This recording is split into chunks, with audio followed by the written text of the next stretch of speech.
The alarm started screaming before I even reached my desk. Not the soft tone that meant a trade ship had arrived late, or the medium pulse that meant a border dispute needed attention. This was the deep red alarm, the one that had only been used 4 times in the last 1,000 years. My name is Valara, and on that morning, I was the 3rd observer at the Kepler watch station. My job was to sit in a quiet room and watch the stars for anything strange. Most days, nothing happened. That day, everything happened. I slid into my chair with 6 of my legs still tangled in my travel cloak. My eyes went to the main screen, and my 3 hearts nearly stopped at once. A ship had just come out of deep space travel at the edge of our neutral zone, a ship nobody recognized. I tapped my station controls with shaking claws. The computer confirmed what I was seeing. The vessel did not match any registered design. Not from the Crush warriors, not from the Almari traders, not from the deep clans of the Outer Rim. Nothing in our records, and our records went back 400,000 years. "Send a greeting," I said to my assistant, a young one named Cora. "Standard protocol, all languages." We sent the message. The ship did not answer. We sent it again. Still nothing. Snorts. The ship just sat there at the edge of our space, dark and silent and wrong. "I ran a scan," I told Cora. "Passive only. Do not provoke it." The scan results came back in moments, and I felt my secondary heart skip a beat. Snorts. The metal of the ship's outer body did not match any known alloy. The arrangement of the atoms was something our own scientists had only written about in theory papers. They had said it could exist. They had said nobody had ever built it until now, apparently. I leaned close to the screen. My breathing felt tight. The ship was not very large, maybe the size of a small trading vessel, but the energy signature coming off of it was impossible. It was like looking at a small candle that was giving off the heat of a star. "Observer," Cora said, her voice shaking. "They are broadcasting." The message came through in 17 different languages at once. All 17 were our languages. The message was short and clear. "Representatives of the gathered peoples, we are from Earth. We request formal contact." The word hit me like a cold wave. Earth. I knew that name. Every trained observer knew that name. It was a world that had been sealed off from the rest of the galaxy. A world our ancestors had marked as dangerous and walked away from a world none of us were ever supposed to speak of, much less visit. My claws moved before my mind caught up. I pulled up the old file, the one marked with the ancient warning symbols. The text was faded and the language was old, but the meaning was clear enough to chill my blood. Earth Sector 7 Grid GP Population 1 Dominant Species. Classification Pack Hunters. Special Notes. Endurance beyond reason. Cooperation beyond reason. Adaptation beyond reason. Snorts. Recommendation. Never return. Never speak to them. Never let them out. The file was dated 80,000 years ago. 80,000 years ago when my own species was still learning to write. 80,000 years ago when the ships of the Old Watchers had visited Earth and found a species that frightened them so badly that they had sealed the entire solar system off and pretended it did not exist. And now that species was here at my station in a ship that made our best engineers look like children playing with sticks. I pressed the emergency button. Not the small one. The big one. The one that sent an alert straight to the assembly of the Central World. The one that only worked 4 times before in recorded history, and every single time it had meant something terrible. The alert went out. I waited. The alarms around my station kept screaming. Then the replies started coming in fast, faster than anything I had ever seen. Military channels lighting up from every corner of known space. Fleet commanders waking up to red messages on their screens. Ambassadors being pulled from their beds. Entire planets bracing for something they did not yet understand. Ka turned to me, her young face pale. "Observer. What is happening? Who are they?" I looked at the silent human ship on my screen. It had not moved. It had not fired. It had not even adjusted its position. It was just sitting there patient as stone, waiting for us to answer.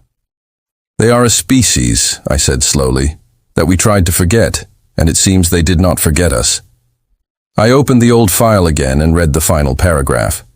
It was a warning from a Watcher commander, 80,000 years dead. The translation came easily enough, but the meaning made my skin crawl. These creatures chase their food until the food simply stops living from tiredness. They mend from injuries that should end them.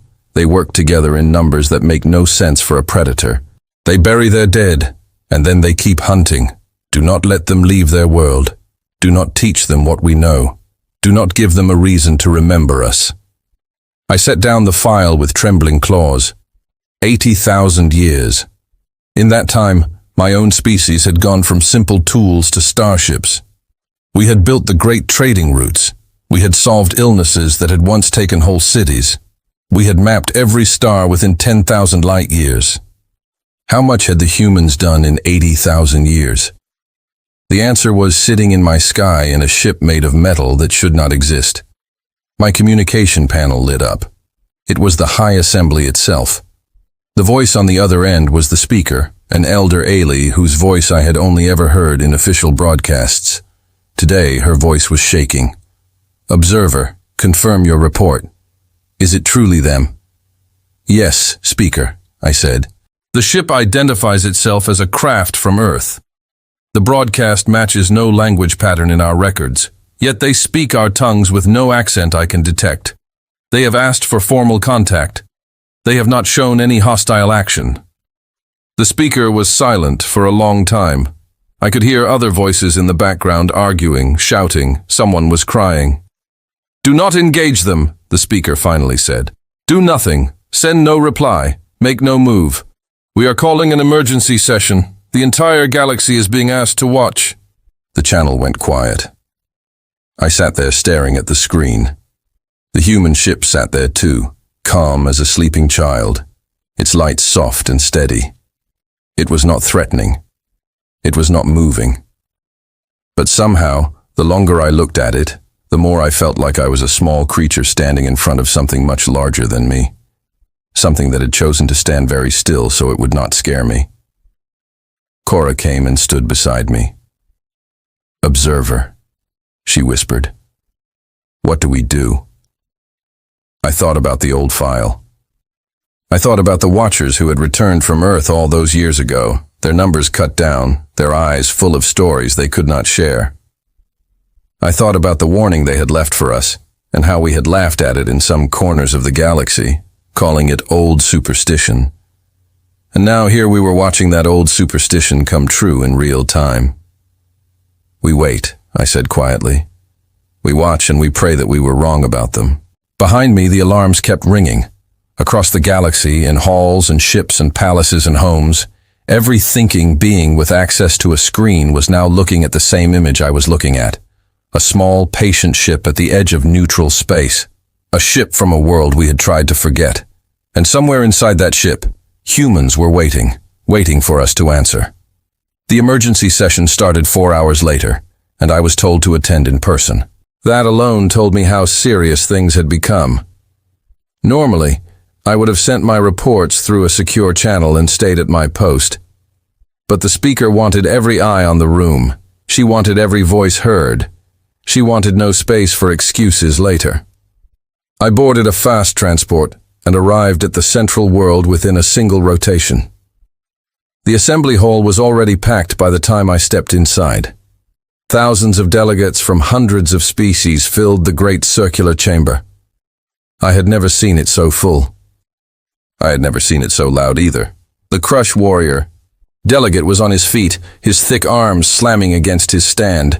His name was Turan, and he was known for his temper. Today, his temper had become a storm. "We strike now," he was roaring, "while they sit still. Before they understand our movements, one ship, one target. We remove them before they can call for more."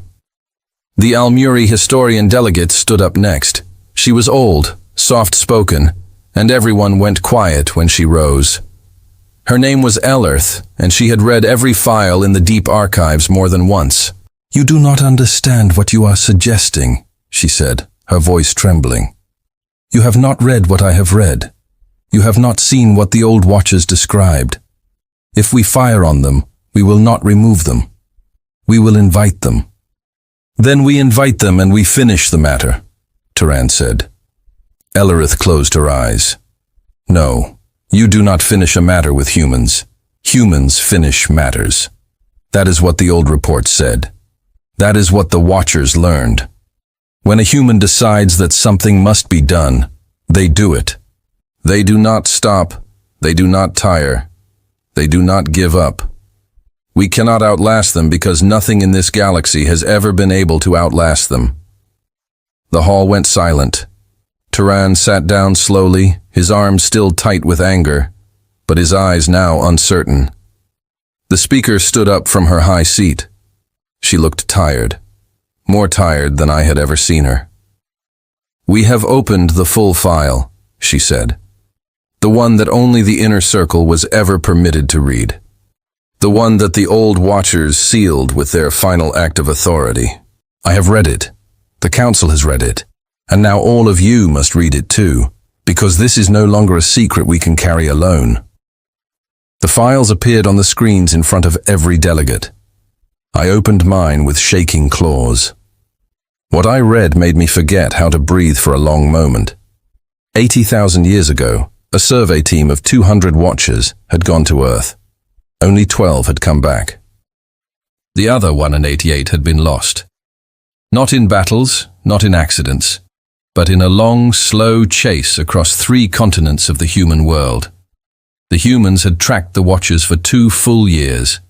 2 years across deserts, across forests, across mountains and rivers.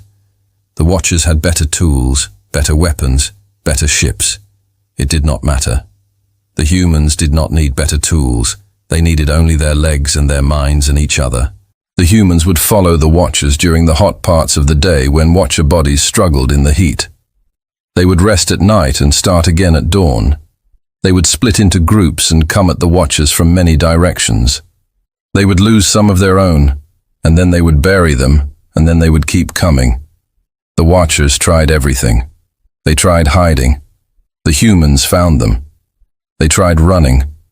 The humans kept pace. They tried negotiating. The humans listened politely. And then once the Watchers had moved on in relief, the humans started following again. One of the Watcher reports described a moment I would never forget reading. A small Watcher group had made it to a high mountain, thinking the cold would stop the humans from following. They watched from a cave as a single human, a woman, climbed the mountain after them, wearing only animal skins, carrying only a simple spear. She climbed for 2 days without real rest. When she reached the top, she looked at the Watchers through the mouth of the cave. She did not attack them. She did not threaten them. She simply nodded at them as if acknowledging that they had run a good chase. Then she turned around and climbed back down to tell the others where the Watchers were hiding.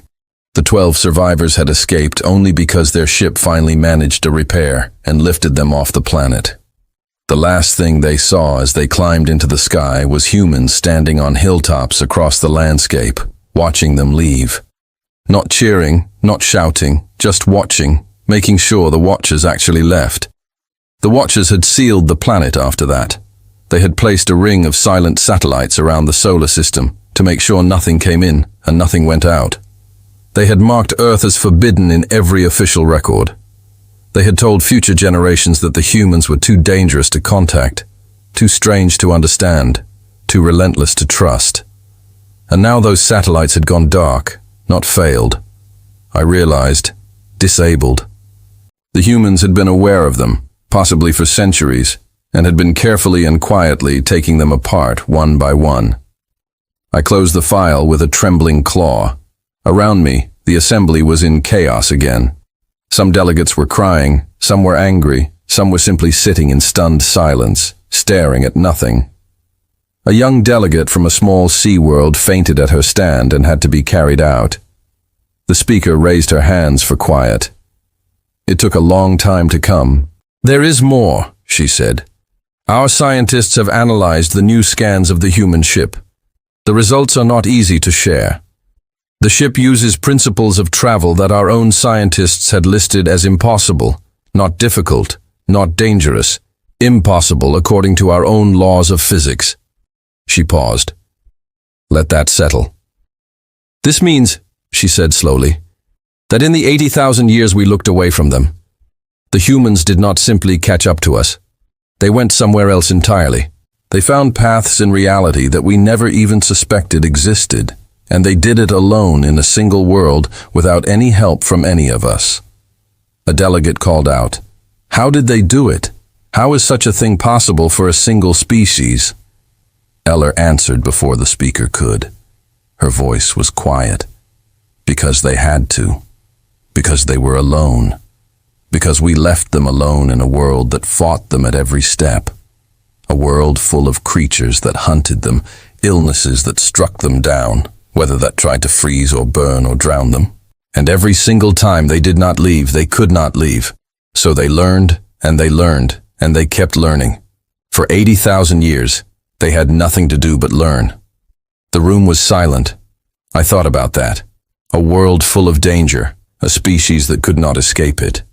80,000 years of pressure pushing them forward, giving them no choice but to grow or end. And we had sealed them there. We had made sure they stayed in that school of hardship until they graduated from it. And now they were at our door. The speaker raised her hands again. The human ship has sent a second message. It was received during this session. I will now play it for all of you. The room went still. The message began. It was the same calm voice as before, speaking in our languages with no accent. We understand that our arrival may be difficult for you. We would like to share our intentions clearly. We wish to open trade with the gathered peoples of this galaxy. We wish to exchange knowledge, art, and culture. We have prepared a single envoy to meet with any authority you choose. Our envoy will come alone. Our envoy will come without weapons. We will send no military escort. We will make no demands. We only ask for a meeting. The message ended. The room did not move for several long moments. Then a low, soft voice spoke from the far side of the chamber. It was a delegate from a very old species, one of the few older than even the Almi. His name was Enthel, and he rarely spoke.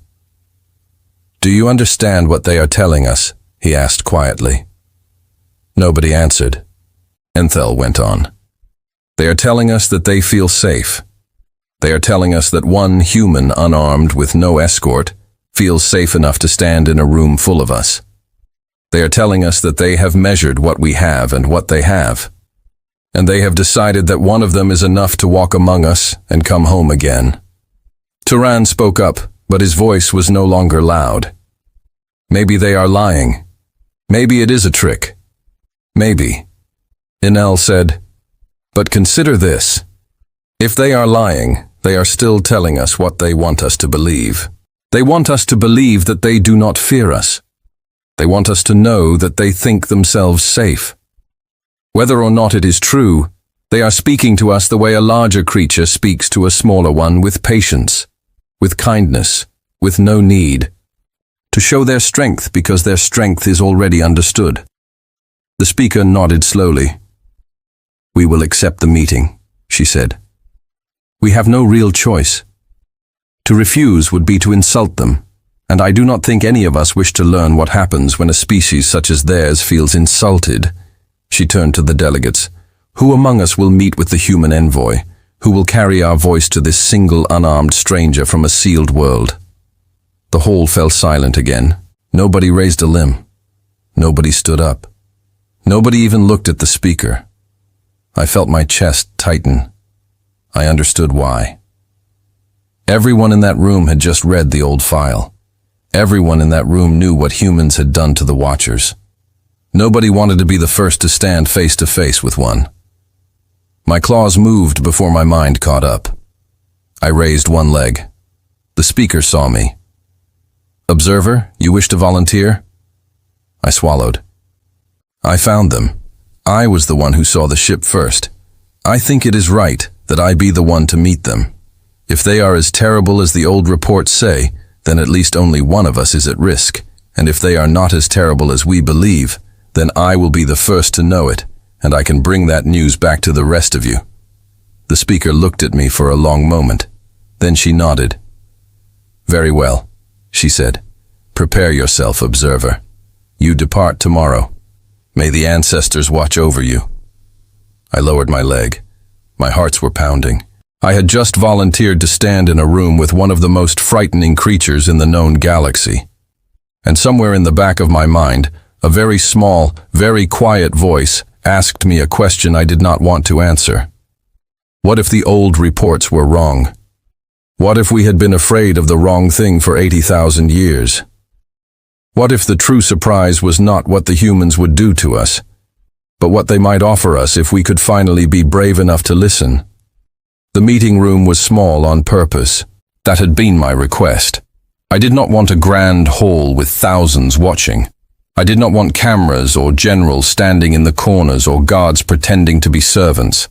I wanted a small space with 2 chairs, a low table, and nothing else. If this was the moment the galaxy met humanity, I wanted it to feel like 2 neighbors sitting down, not like a trial. The station staff had tried to argue with me. They wanted safety protocols.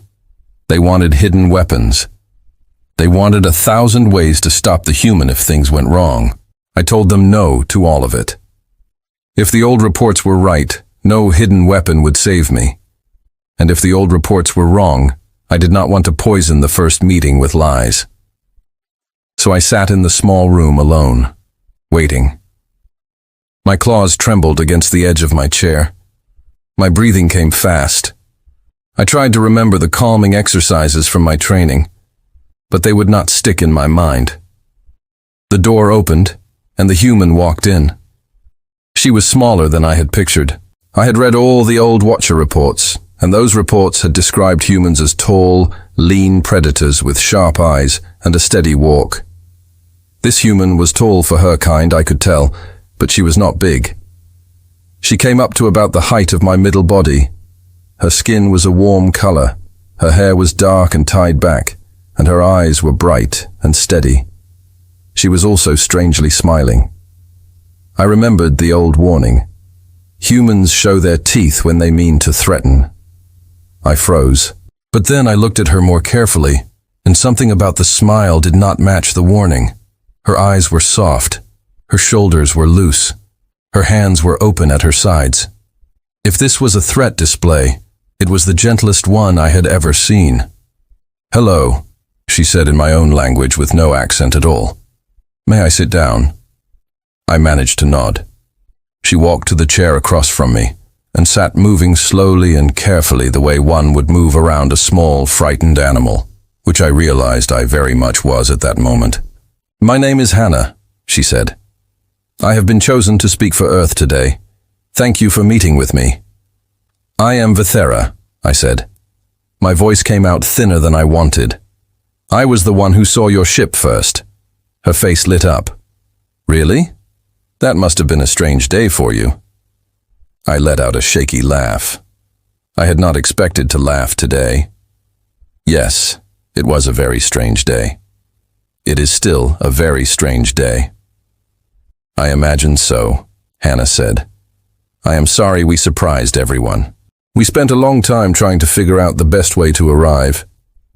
In the end, we decided that a direct approach was kindest.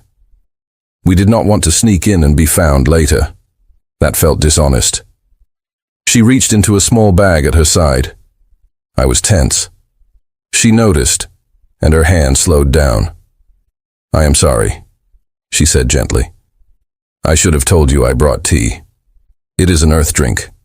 I thought you might like to share some with me while we talk. May I show you?" I nodded, my heart still pounding.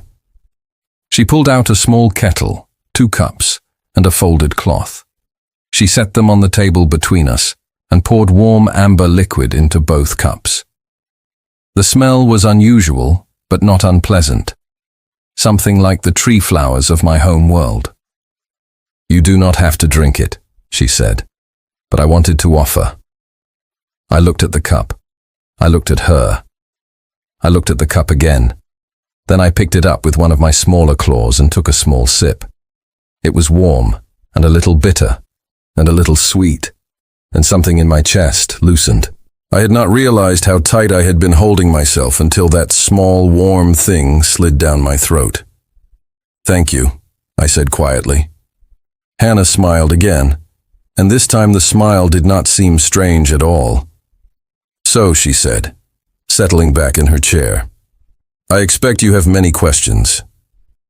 "Many," I agreed. "May I start, please?" I took a breath. "Where have you been? For 80,000 years we thought you were still in your world. We sealed you there. We put silent watchers around your sun to make sure nothing went in or out. And now you arrive at our door in a ship that our best scientists say should not exist. How? What happened?" Hannah was quiet for a moment. She picked up her own cup, took a sip, and set it down. "We noticed the satellites," she said simply. "About 400 of our years ago, our scientists were beginning to look at the stars with better tools, and they saw strange objects in the outer edges of our solar system. Objects that did not move like natural things.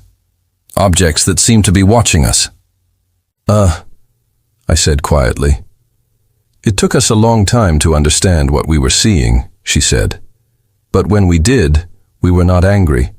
We were at first just very curious. Who had put them there? Why were they watching us? Were they still watching us now? We sent out small probes of our own to study them.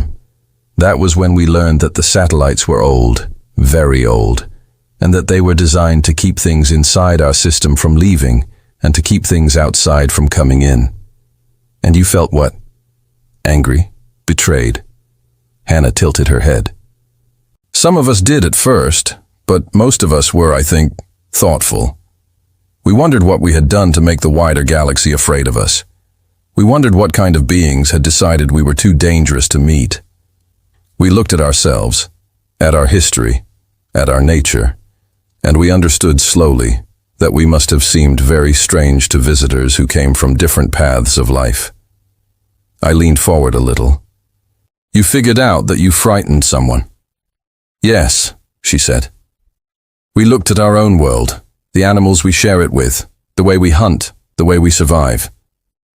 We realized that by the standards of a peaceful galactic community, we were probably very odd. And rather than feel hurt, we decided to prepare. If we were ever going to meet our neighbors, we wanted to meet them well. We wanted to arrive with gifts, not demands. We wanted to arrive as guests, not strangers." "Gifts?" I said. "Yes, we spent the last 400 years learning, building, inventing. We studied the satellites and learned from them. We built ships. We built better ships. We developed new ways of traveling through space, new ways of making energy, new ways of healing our own bodies and minds. We did not do this to prepare for a fight. We did it so that when we finally came out to meet you, we would have something worth sharing." I stared at her. "You spent 400 years getting ready for this meeting." "Yes." "To bring us gifts." "Yes." My cup trembled in my claws.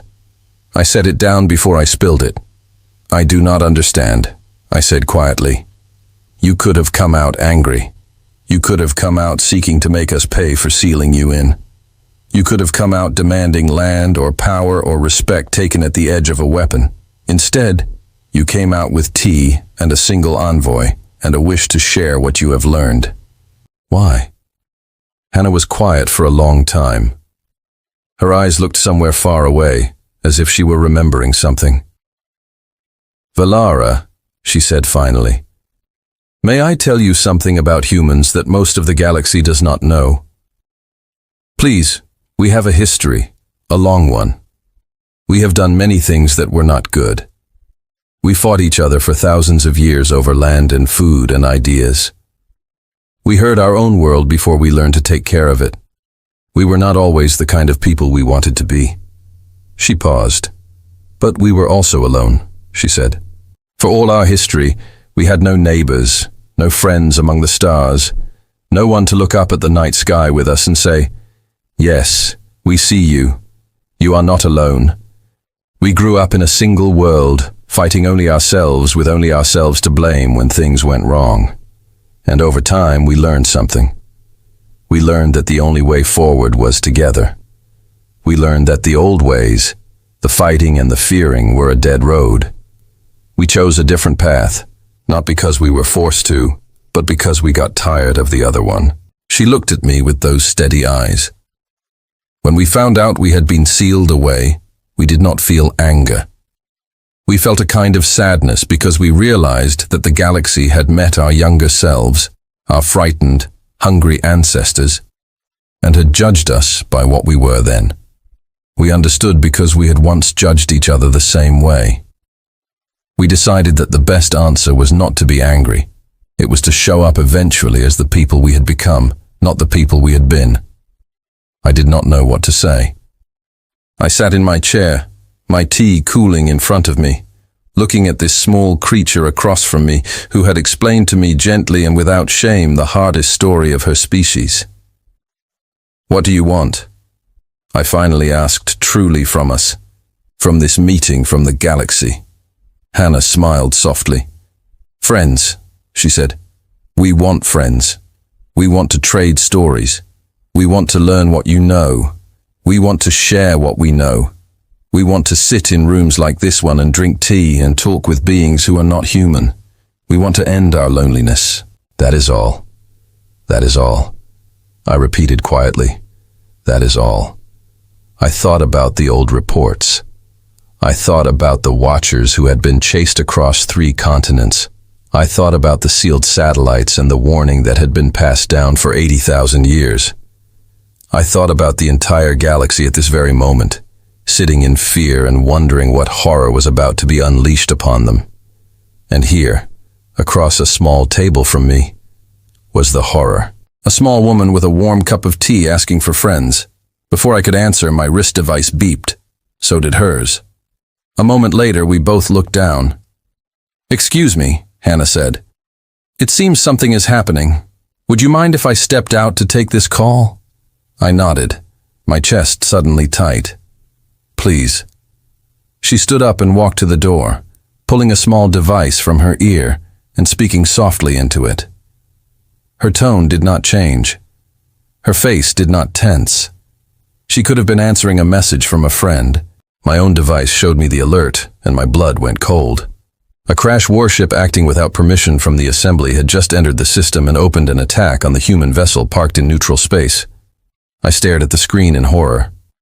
A full attack, the kind of attack that would have broken any ship I had ever seen before.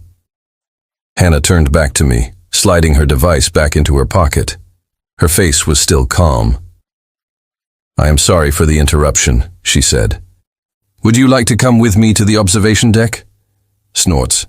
"I think you may want to see what happens next, and please do not be afraid. Nobody is going to be hurt." I stared at her. Then I slowly rose from my chair and followed her out of the room. Behind us, the tea sat on the table, still warm, waiting for our return. The observation deck had a wide, curved window that looked out into the space just beyond the station. When we arrived, a crowd had already gathered. Delegates, scientists, station staff, everyone who had access, had come running to see the attack with their own eyes. Screens around the room showed close views of the action, fed from watcher drones in the area. The crashed warship was enormous. I knew the name. It was called the Blood Tide, and its captain was a commander named Urkath, a known troublemaker who had been warned many times by the assembly to stay in his assigned sector. Clearly, he had ignored those warnings one time too many. He had heard about the human ship, and he had decided on his own that he would be the one to end the threat before the assembly could talk things to death. The Blood Tide had come out of fast travel at close range and opened up with everything it had: plasma lances, heavy rockets, particle beams. The old report said that a full salvo from a ship like that could break a small moon. I had seen training films of such attacks. The targets usually did not survive the first second. The human ship did survive the first second, and the second and every second after that. I watched my claws pressed against the window as the full attack of the Blood Tide washed over the human vessel, and nothing happened. The plasma bolts reached the human ship and then simply stopped. They did not bounce off. They did not get absorbed into any shield that I could see. They just stopped, as if the space around the ship had gently asked them to please not continue. And then, and this was the part that made the scientists in the room cry out in shock, the plasma faded away, not dispersed, not cooled, faded as if it had never been there. The rockets were next. They flew through space on trails of burning fuel, dozens of them, each one carrying enough power to break a city. They reached the invisible space around the human ship and stopped in the same strange way. Then they too faded, gone, erased. The particle beams did not even reach the ship. They slowed as they crossed the invisible line, stretched out into long, thin ribbons, and then unraveled into nothing. Around me, the scientists were shouting at each other. I could hear words like impossible and field theory and reality edit being thrown around. Nobody seemed to have any idea what they were looking at. One older scientist sat down on the floor and put his head in his hands. Hannah stood beside me, quiet, her hands folded in front of her, watching the view with the same calm face she had worn over tea. "How?" I whispered to her. "What did you do?" She glanced at me. "We built something that we call a disarming field. It is hard to explain in simple words, but the short version is this. The field does not block attacks. It gently asks the matter and energy of the attack to return to a state where it was not weaponized. The plasma becomes just gas again. The rockets become just metal and fuel again. The beams become just light. Nothing is truly lost. Nothing is truly broken. The attack was simply unfortunate." I stared at her. "You built a machine," I said slowly. "That makes attacks unhappy." "Yes, that is not possible. It is rare," she said gently. Snorts.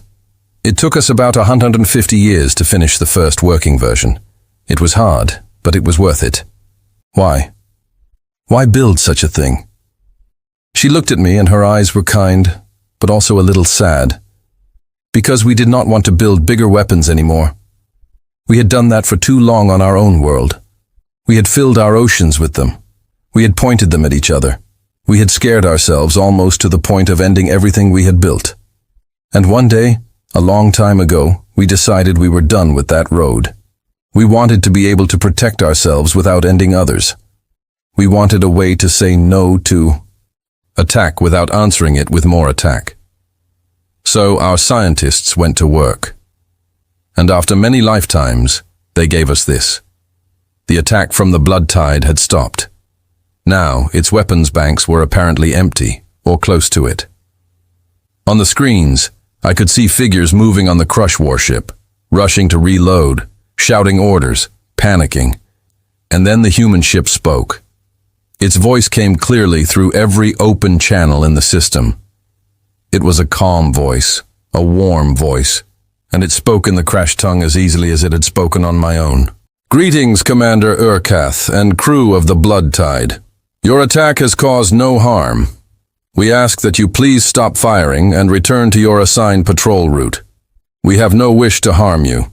We only wish to speak with the gathered peoples of this galaxy, and your attack is making that more difficult. Please stand down." On the screen, I could see Urkath on the command deck of the Blood Tide, his face twisted with rage. He was shouting at his crew. He was ordering another full attack. He was screaming about pride and honor and not being defeated by strangers. His crew tried to obey. I could see them throwing themselves at their stations. Then the second thing happened, and it was somehow more amazing than the first. The Blood Tide's weapons simply went quiet. One by one, the lights on its weapon systems blinked from red to a soft blue. The plasma banks powered down. The rocket tubes sealed themselves shut. The particle beam generator slowly wound down to a gentle hum. On the command deck, Urkath was shouting at his console, hitting it with his heavy fists, trying to force it to fire again. Nothing happened. Then gently, one by one, the crew of the Blood Tide began to sit down. They did not fall down. They did not suffer. They simply stopped moving calmly like people who had decided they were tired and needed a rest. Medical systems across the ship activated on their own, and scanned each crew member, confirming that they were healthy and unharmed. They were simply asleep. Urkath was the last one to go. He was still shouting, still raging, still throwing orders at his silent ship. Then his eyes slowly closed, and he sat down gently in his captain's chair, his heavy head resting against the back. The blood tide drifted quietly in space. It did not respond to any commands from its now sleeping crew. It had somehow decided that it was finished fighting for the day. The observation deck was silent. Nobody spoke. Nobody moved. Then Hannah turned to me, and her voice was soft. "They will all be fine," she said. "They will wake up in a few hours. They will feel a little confused and maybe a little embarrassed. The ship will continue to answer only to peaceful commands for the next few days, after which it will return to normal. Nobody has been hurt. Nobody has been lost. The matter is closed." I could not speak. I tried. My mouth opened and closed, but nothing came out. One of the scientists near us, a young one with wide eyes, finally found her voice. "You," she said to Hannah, "you took over their ship. You put their entire crew to sleep from outside without touching anything. How?" Hannah turned to her, patient and kind. "The same way a doctor places a patient in a gentle sleep before a procedure," she said. "The same way a parent sings a restless child to rest. It is a very old idea done with very new tools. We learned long ago that it is almost always better to calm a situation than to end it. So we built the tools to do that. The ships, the fields, the gentle touches from far away. All of it. But the young scientist said, 'If you can do this to one of our strongest warships, you can do this to any of our ships. You could do this to our entire fleets.'" Hannah looked at her, and her expression was serious but not unkind. "Yes," she said, "we could. I will not lie to you about that. We could have at any point in the last H100 red years reached out across the galaxy and put every weapon system on every ship to sleep for a very long time. We did not do that. We chose instead to stay home and keep working and one day arrive in peace. We want you to know that we could. And we want you to know that we will not. And we want you to know that we are telling you the truth about both of those things." The scientist sat down slowly, her face pale. I found my voice at last. "Hannah," I said, "the rest of the galaxy is watching this right now. Every ship, every station, every council, they have all just seen what your ship did to the blood tide. They have all just heard what you said. What happens now?" Hannah thought about that for a moment. "That," she said, "is up to them and to you. We did not come here to demand anything. We did not come here to rule. We came here to offer and to ask. Anyone who wishes to talk with us, we will talk. Anyone who wishes to trade with us, we will trade. Anyone who wishes to learn from us, we will teach. Anyone who wishes to teach us, we will listen. And anyone who wishes to be left alone." She paused and gave me a small, warm smile. "We'll be left alone. We are very good at being left alone. We did it for 80,000 years. We can do it again." The speaker's voice came over the station's open channel. Then the assembly had been watching everything live. Her voice was shaking, but it was also full of something I had not heard in it for a long time. Hope. "Envoy Hannah of Earth," she said. "On behalf of the Assembly, I wish to formally apologize for the unprovoked attack by the blood tide. Commander Urkath was acting against orders, and he will face the consequences of his actions according to our laws. We also wish to formally welcome Earth as a sovereign member civilization of this galaxy. We invite you and your people to speak with us, trade with us, and share with us. We have much to learn from you, and we owe you a very long overdue debt of listening." Hannah bowed her head. It was a small, gentle movement. "Thank you, Speaker," she said. "We accept your welcome. We look forward to the long conversation ahead." The speaker's voice brightened. "Is there anything we can offer you, Envoy, as a first gesture of welcome?" Hannah thought for a moment. Then she looked at me and her eyes twinkled. "Well," she said. "Observer and I were sharing tea when we were interrupted. I think it would be lovely if we could go back and finish it. And after that, perhaps she could show me around your station if she has the time. I would love to meet more of your people slowly, properly, the way new friends should meet." The speaker's laugh came through the channel, soft and surprised, and for the first time in a long while, unafraid. The speaker said, "I believe you have a guest to entertain. The galaxy will wait. Please show our new friend the best of what we have to offer." I turned to Hannah. My hearts were still pounding, but they were pounding with something new now. Not fear, something closer to wonder. "Come," I said. "Our tea is getting cold." Hannah smiled and followed me back down the hall toward the small room with 2 chairs and a low table, where the first conversation between Earth and the rest of the galaxy was waiting to continue. Behind us, in every corner of the galaxy, beings of 1,000 kinds watched and thought, and began slowly to change their minds. 1 year passed, and I came to walk on Earth myself. I had not expected that a year ago. The thought of placing any of my claws on the surface of the human homeworld would have made me ill. Every story I had grown up with about Earth had been a warning. Every old report had been a list of reasons to stay away. And yet here I was, stepping out of a human transport craft onto the green grass of a place called Kent in the country called England, and feeling only a little fear and a great deal of curiosity. Hannah met me at the landing field. She was dressed in a simple cloth garment the color of summer, and she was carrying 2 cups of tea. It had become a small joke between us over the months of our friendship that tea was now a required part of any conversation we had. I think she knew how much that first cup had meant to me. I think she knew that it had been the first small safe place in a very scary day. "Welcome to Earth," she said. "How was your journey?" "Strange," I said. "Your gravity is heavier than I expected. Your air has more moisture. Your colors are very bright." "All true," she said, smiling. "You get used to it." She led me down a small path between tall trees. I had seen trees before on many worlds, but these trees were different. They were old, and they had been allowed to grow in their own shapes without being forced.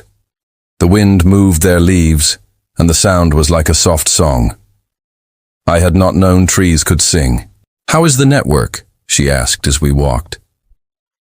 I thought about how to answer that. In the year since the first meeting, the galaxy had changed more than it had changed in the last 10,000 years put together. What had started as a single meeting between Hannah and me had grown into a new way of being. Humans did not build an empire. That was not what they wanted. Instead, they built what they called simply the network. It was not a government. It was not a trade federation. It was more like a friendly gathering, a place where any species that wished to share, to speak, to exchange, could come and be welcomed. Species joined because they wanted to, and they could leave whenever they wished. The only rule of the network was a simple one. Be kind or be elsewhere. Over 300 species had joined already. Ships of every shape and size now moved along new trade routes that had been opened by human engineers. Medicines that had been thought impossible were now saving lives on worlds that had suffered for centuries. Art from 1,000 different species was being shared in public collections across the galaxy. Music that had only been heard on a single world was now being played on 1,000. The warriors like the crash had been the most surprising part of the change. Many had expected them to resist the new way. Instead, most of them had thrown themselves into it with the same passion they had once saved for battle. It turned out that when you gave a warrior species something meaningful to do besides fighting, many of them took it up with real joy. Crush now ran some of the most respected rescue fleets in the galaxy, pulling stranded ships out of danger in every corner of known space. Their old commander, Urkath, after waking up from his sleep on the blood tide, had eventually become one of the loudest voices for the new order. He said he had been foolish, and that the galaxy had been foolish, and that he was not going to waste his remaining years being foolish any longer. His ship now carried medical supplies to border worlds, and he was said to be a very good captain of it. "The network is well," I told Hannah. "It grows every week. 3 new species joined this month alone. 2 of them had been at odds with each other for centuries. They met at a human art gathering and discovered they both loved the same kind of music. Now they are planning a joint festival. Hannah laughed. It was a warm, full laugh. That is wonderful. Music does that. It finds the cracks between people and fills them in. We walked for a while in silence. The path opened up into a garden, and in the center of the garden was a small wooden bench. Hannah gestured to it, and we sat. She handed me my cup of tea. The garden was full of flowers I had never seen before. Some were small and yellow, some were tall and purple, some were wild roses growing on a twisted old wall. A small brown bird sat on a branch and looked at us with curious black eyes. It did not seem afraid. "Valara," Hannah said softly, "I wanted to thank you for that first day, for saying yes to meeting me, for drinking the tea." I looked at her surprised. "Thank you. I was terrified. I barely spoke. I nearly spilled the cup." "I know," she said, "and you still sat there. You still listened. You still asked the right questions. You still went out of your way to make that first meeting feel small and human." I had been preparing for that day for years. I had expected a big room full of stern officials. Instead, I got a small room and a nervous observer with kind eyes, and it was the best thing that could have happened to any of us. "You set the tone, Valara. You did that." I did not know what to say. I sipped my tea. "I only did what seemed right," I said quietly.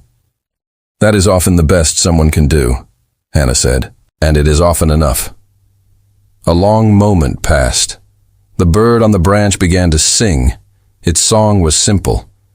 A few notes repeated in a happy pattern, and somehow it made my chest feel full. "Hannah," I said, "may I ask you something I have wanted to ask for a long time?"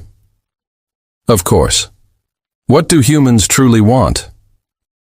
I have asked this question many times in the last year, and I have received many answers from many different humans. Each of you gives me a different version. Some say exploration, some say learning, some say peace, some say art, some say each other. I have come to believe that none of you are lying, but I also cannot understand how a single species can want so many different things at the same time. Hannah was quiet for a long time. She watched the bird on the branch.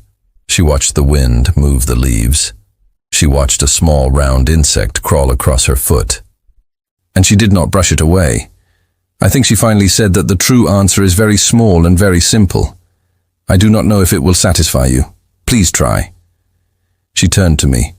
Her eyes were soft, and for a moment she looked very old, even though by human standards she was still fairly young. "We want to matter," she said. "That is all in the end. We want to matter to someone. We want what we do in our short lives to mean something to another being. We want to leave the galaxy a little kinder than we found it.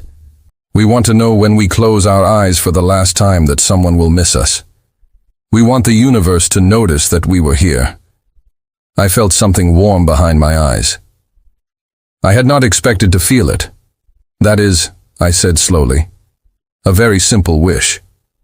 "Yes, it is also," I said, "a wish I recognize. My own people wish the same thing.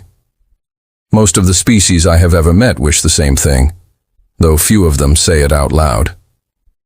"I think," Hannah said softly, "that it may be the most universal wish of all. I think it may be the wish that all thinking beings share, no matter their shape, their world, their history, the wish to matter, the wish to not be alone." I thought about the 80,000 years of isolation. I thought about humans looking up at their night sky, knowing now that there were others out there, wondering why those others had chosen to hide from them. I thought about how that wish had pushed them forward across centuries to build the ships and the fields and the gentle tools that had finally let them arrive at our door. I thought about my own species, about how we had sealed Earth away because our ancestors had been frightened, about how that fear had nearly cost us something beautiful. "Hannah," I said, "I have something to tell you, something I have been holding for a long time." "Yes. When I first saw your ship at the edge of neutral space, I was very afraid. I opened the old files and I read about what your ancestors had done to our watchers. I believed the old warnings. I believed that your kind was a thing to be feared. I volunteered to meet you in person because I thought I was offering myself as a possible loss to the galaxy. I thought I might not return from that meeting. Hannah's eyes were steady, listening. And then I met you, I said, and you poured me tea, and you spoke with me like a friend. And I learned slowly over weeks and months that the fear of your people that my people had carried for 80,000 years had been the wrong fear. We had been afraid of the wrong thing. What do you mean? I took a breath. We were afraid of your strength. We were afraid of your speed. We were afraid of your endurance, your adaptation, your cooperation. We read the reports of the old watchers and we said, these creatures are dangerous. Keep them away. Seal them in. Forget them. But all the while, the true thing to fear was not what your strength could do. It was what our absence had done. It was what your loneliness had done. It was how much poorer the galaxy had been for all those years without you in it. Hannah's eyes filled with something bright. Valara, hear me out. I wrote a final report last week. The speaker asked me to close the case on the Earth file now that contact has been long established. She asked me to summarize what we had learned. I wrote only one line. I would like to tell you what it said. Please. I looked at her. The galaxy was wrong to fear them. I said, we should have been afraid of a universe without them. Hannah did not speak for a long moment. Her eyes showed. Then she reached across the small space between us and rested her warm hand on the back of my claw very gently, the way one would rest a hand on a small, fragile thing. Thank you, she whispered. Thank you, Valara. Thank you for that. We sat on the bench for a long time after that. The bird kept singing. The wind kept moving through the trees. The garden around us was quiet and alive, and it seemed to me that the whole earth was holding its breath for a moment, listening with us. Finally, Hannah spoke again, and her voice was light. Come on, she said. I want to show you something. She stood up and pulled me gently to my feet. We walked through the garden and down a small hill and out into an open field. The sun was setting, turning the sky into a long, soft stretch of orange and pink and purple. I had never seen a sunset on a planet before. I had seen them from orbit, from viewing windows, from recordings. This was different. On the ground, with the warm air on my skin and the grass brushing my legs, the sky felt very close. In the field, a group of humans were gathered. They were of different ages and different sizes and different colors. Some were standing. Some were sitting on blankets spread on the grass. Some were children running in small circles, their laughter rising into the air like small bells. What is this? I asked. A picnic, Hannah said. It is an earthly tradition. You gather with friends and family in an open place.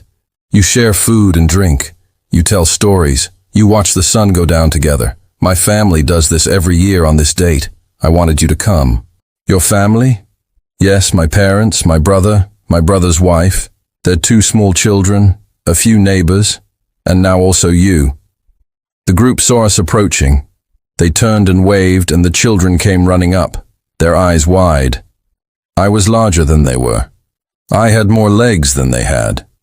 My eyes were in different places than theirs, but they did not seem afraid. They seemed delighted. Are you the sky friend? The smallest child asked me, looking up with bright eyes. I beg your pardon, I said. Auntie Hannah said she was bringing her sky friend. The child explained seriously. She said you came from very far away. She said to be polite. Are you the sky friend? I looked at Hannah. She was smiling. Yes, I said to the child, and my voice was soft. I am a sky friend. Hooray, the child said. And then she hugged one of my legs and ran off to tell the other children. Hannah laughed. They have been excited all week. The older family members greeted me with warm hands and gentle words. A plate was brought, food was offered, a blanket was cleared for me to sit on. An older human, Hannah's father, poured me a small cup of something sweet and cold. The sky turned a deeper shade of orange. Somewhere in the field, a human pulled out a small instrument and began to play. Other humans began to sing along softly, not because they were trained, but because they loved the song. I sat on the blanket, my legs folded under me, a plate of strange and wonderful food in front of me, surrounded by humans of a family I had never met before, in a world that my people had once tried to hide from for 80,000 years. The small child who had called me the Sky Friend came and sat in my lap, her warm, small body pressed against my chest, her eyes watching the sunset. I thought about the day I had first seen the human craft on my station screens. I thought about the alarms. I thought about the emergency session. I thought about my own heart pounding as I entered that small meeting room. And I thought about the words I would have told that frightened Velara of a year ago if I could have reached back through time to her. It is going to be all right. It is going to be better than all right. You are about to meet the best neighbors any galaxy could ever ask for. And when you do, you will understand that the universe has been kinder to you than you knew. The sun finished setting. The first stars came out. The small child in my lap fell asleep against me, warm and trusting and human. Hannah smiled at me across the blanket. Her family told old stories. The music played softly. Somewhere, somehow, the galaxy turned one more gentle step forward into its new shared future. And I, Vela, the Sky Friend, the third observer, the one who had first seen them coming, sat in the warm earth grass and finally understood what my final report had been trying to say. The galaxy had been afraid of the wrong thing for a very long time, and now, at last, we were not afraid at all. The end.